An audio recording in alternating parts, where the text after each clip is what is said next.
പണ്ടാരം മഴയും ഇടിയും സഹിച്ച് രാവിലെ തന്നെ അബാൻ ഗ്രൂപ്പിലിട്ട മെസ്സേജും കണ്ട് ചണ്ണോത്തൂരിൽ നിന്ന് പുൽപ്പള്ളിയിലേക്കും അവിടെ നിന്ന് ബത്തേരിയിലേക്കും ബസ് കയറി ഒടുവി കോളേജിലെത്തി. മീറ്റിംഗ് സ്പോട്ട് പഴയ പോലെ തന്നെ പ്രേമേണ്ട ചായക്കട, പക്ഷെ കട തുറന്നിട്ടില്ല. വരുന്ന വഴിയിലെ മഴയും എത്തിയപ്പോൾ അടഞ്ഞു കിടക്കുന്ന ചായക്കടയും ദിവസം എങ്ങോട്ടാണ് പോകുന്നത് അപ്പം തന്നെ ഒരു ട്രെയിലർ കിട്ടി. ഇതിനിടെ കൂടെ അബാനാണെങ്കിൽ എൻ്റെ ഫോൺ എടുത്ത് ആർക്കൊക്കെ മെസ്സേജ് ചോദിച്ച് ഫോൺ വിളിക്കുകയും ചെയ്തു. മെസ്സേജ് ഒക്കെ ഡിലീറ്റ് ഫോർ ചെയ്യുകയും ചെയ്തു. ആർക്കൊക്കെ എന്താ അയച്ചെന്ന് എനിക്കിപ്പോഴും ഒരു ഐഡിയ ഇല്ല. അങ്ങനെ കാത്തിരുന്ന് അവസാനം അടുത്ത് എണ്ണിപ്പറക്കി ഞങ്ങൾ 5 പേരും കൂടെ കോളേജിലേക്ക് കയറി.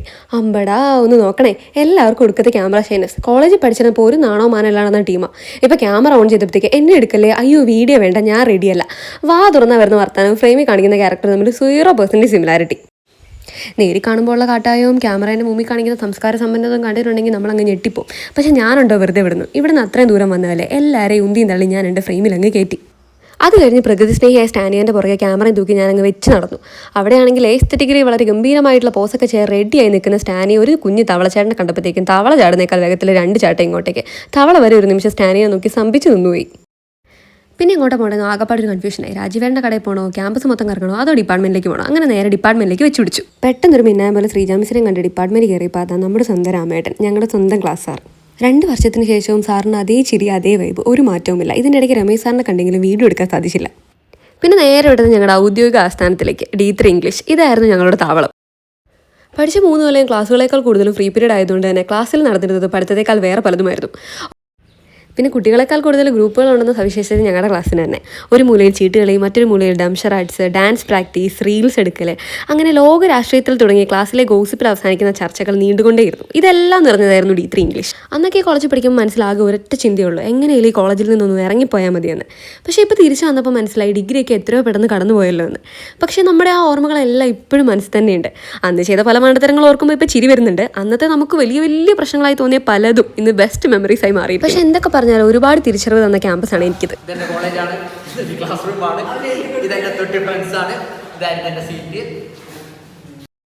പിന്നെ അബാൻ്റെ ഫ്ലാഷ് ബാക്ക് സെഷൻ തുടങ്ങി. ഇവ സത്യത്തിൽ ക്ലാസ്സിൻ്റെ ഒരു വൈബ് തന്നെയായിരുന്നു.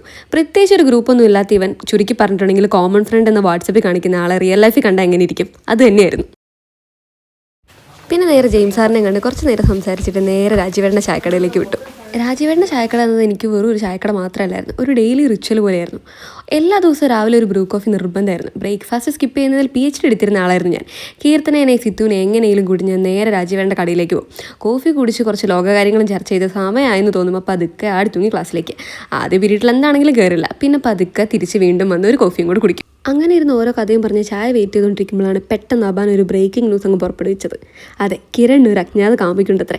അതുകൊണ്ടാണ് അവൻ എൻ്റെ വ്ളോഗിലൊന്നും മുഖം കാണിക്കാത്തതെന്ന്. എൻ്റെ ഒരു സബ്സ്ക്രൈബറാണെന്നും ആരാണെന്ന് ഞങ്ങൾക്ക് എല്ലാവർക്കും വളരെയധികം എക്സൈറ്റ്മെൻറ്റ് ആയിരുന്നു. പക്ഷേ എന്ത് ചെയ്തിട്ടുണ്ടെങ്കിൽ ഇവർ 2 പേരും പറയുന്നില്ലായിരുന്നു. അപ്പോൾ ആരാണെങ്കിലും പറ്റുമെങ്കിൽ ഒന്ന് കമൻറ്റ് ഇടണേ. അതാ നമ്മുടെ സ്വന്തം ഇൻവേർട്ടർ സൂര്യൻ ഡയറക്ടർ വിഷ്ണുവിൻ്റെ എൻട്രി. ഇവരെ കണ്ടെത്തുന്ന എന്തോ ബോർഡ് മീറ്റിംഗ് കഴിഞ്ഞ് നേരെ വന്നതാണ്. പക്ഷേ 5 മിനിറ്റ് കഴിഞ്ഞപ്പോഴത്തേക്കും പഴയ മോഡോൺ.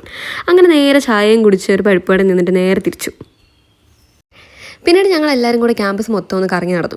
ഒരിക്കലും ഞാൻ വിചാരിച്ചില്ല ഇങ്ങനെ നടക്കുമ്പോൾ എനിക്ക് ചെറിയൊരു വിഷമം വരുമെന്ന്. അതെ, നടന്നുകൊണ്ടിരിക്കുമ്പോൾ എനിക്ക് പല മുഖങ്ങളും മനസ്സിലിങ്ങനെ മിന്നി മാഞ്ഞു പോയി. ക്ലാസ്സിൽ എല്ലാവരെയും കൂട്ടിയിരുത്തിയിട്ട് കഥ പറയാൻ എനിക്ക് ഭയങ്കര ഇഷ്ടമായിരുന്നു. എൻ്റെ ചുറ്റും ഗേൾസ് ഇരുന്നിട്ട് ഞാൻ പറയുന്ന കഥകളൊക്കെ ഭയങ്കര ആകാംക്ഷയോടെ കേട്ടിരിക്കുന്നത് ഞാൻ ഇപ്പോഴും ആലോചിക്കുമായിരുന്നു. പ്രേത കഥകൾ, റിയൽ ലൈഫ് ഇൻസിഡൻറ്റ്, അങ്ങനെ ഓരോ കഥകൾ കുറച്ച് മസാലയും കൂട്ടി എരിവും പുളിയൊക്കെ കൂട്ടി പറഞ്ഞ് എല്ലാവരെയും ത്രസിപ്പിക്കാൻ എനിക്ക് വളരെ ഇഷ്ടമായിരുന്നു. ആ കാലം ഒന്നും കൂടി തിരിച്ചു കിട്ടിയില്ലെങ്കിൽ എന്ന് ഞാനൊന്ന് ആലോചിച്ച് പോയി ഒരു നിമിഷത്തേക്ക്. അങ്ങനെ ഒരുപാട് നല്ല ഓർമ്മകളും നൊമ്പരങ്ങളും ഉണ്ടെങ്കിൽ പോലും കൂടുതലും നല്ല ഓർമ്മകൾ സമ്മാനിച്ചൊരു സ്ഥലം തന്നെയായിരുന്നു എനിക്ക് SMC എന്ന് പറയുന്നത്. പിന്നെ ഞങ്ങളുടെ സ്ഥിരം സ്പോട്ടുകളിലൊക്കെ പോയി കുറേ ഫോട്ടോയൊക്കെ എടുത്തു. അത് കഴിഞ്ഞിട്ടാണ് അബാൻ പറഞ്ഞത് അടുത്ത കൊല്ലം അവൻ്റെ കല്യാണം ഉണ്ടാവുന്നത്. പിന്നെ അവൻ്റെ കുട്ടീനെക്കുറിച്ചൊക്കെ ചോദിച്ച് ആ കാര്യങ്ങളൊക്കെ അറിഞ്ഞ് കുറേ നേരം അവിടെ ടൈം സ്പെൻഡ് ചെയ്തു. പിന്നെ ഞങ്ങൾ നേരെ കഫേ കോർണറിലേക്ക് വിട്ടു. കഫേ കോർണർ എന്ന് പറയുന്ന ഒരു സെക്കൻഡ് ഹോം പോലെ തന്നെയാണ് ഞങ്ങൾക്ക്. ഓരോ തവണ കഫേ കോർണർ വരുമ്പോൾ എന്തെങ്കിലും ഒരു മാറ്റം ഉണ്ടാവും. അവിടെ നിറച്ച് സൂര്യകാന്തി ചെടികളായിരുന്നു. പിന്നെ വീഡിയോ എടുക്കാൻ വേണ്ടിയിട്ട് ഞാൻ ആ കിളീൻ്റെ പുറകെ പോയി. ഇത് എന്ത് കിളിയാണെന്ന് എനിക്ക് മനസ്സിലായില്ല. കുറേ നേരം ഞാൻ കൊഞ്ചിക്കാൻ നോക്കിയെങ്കിൽ അതെന്നെ തിരിഞ്ഞു പോലും നോക്കിയില്ല. അങ്ങനെ നേരെ ഞാൻ എന്താക്കി ചായ കുടിക്കാൻ വേണ്ടി അവിടെ പോയിരുന്നു. പിന്നീടാണ് അംഗസംഖ്യ കൂടിയ കാര്യം ഞാൻ ഓർത്തത്. എനിക്ക് അവിടെ ഇരിക്കാൻ സ്ഥലം കിട്ടിയില്ല. പിന്നെ ഞാനും വിഷ്ണുവും കൂടെ ഒരു ബെഞ്ച് പിടിച്ചിട്ടാണ് ഞാൻ അവിടെ ഇരുന്നത്. അപ്പോഴാണ് ഇതാ സ്ക്രീനിൽ മമത മോഹൻദാസിനെയും പൃഥ്വിരാജിനെയും കണ്ടത്. ഈ പാട്ട് കുറേ തവണ കേട്ടിട്ടുണ്ടെങ്കിൽ ആദ്യമായിട്ട് ഞാൻ എൻ്റെ സീൻ കാണുന്നത്. അങ്ങനെ ഇരിക്കുമ്പോഴാണ് സൂര്യ എൻ്റെ കണ്ണിൽപ്പെട്ടത്.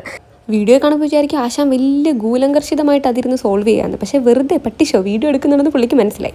അങ്ങനെ ഞങ്ങൾ ജങ്ക് കളിക്കാൻ വേണ്ടി തുടങ്ങിയപ്പോൾ ഭയങ്കര ഇൻട്രസ്റ്റിംഗ് ആയിരുന്നു. കുറച്ച് കഴിഞ്ഞപ്പോഴത്തേക്കും കുറച്ച് നമുക്ക് നെർവസ് ആവാൻ തുടങ്ങി. എനിക്കാണെങ്കിൽ ഈ ഗെയിം ആദ്യമായിട്ട് കളിക്കുന്നതുകൊണ്ട് വേഗം ഞാൻ ചാടിക്കോ എന്നുള്ള പേടിയായിരുന്നു. അതുപോലെ തന്നെ അവസാനം ഞാൻ തന്നെയാണ് ജങ്ക പൊളിച്ചടിക്കിയത്.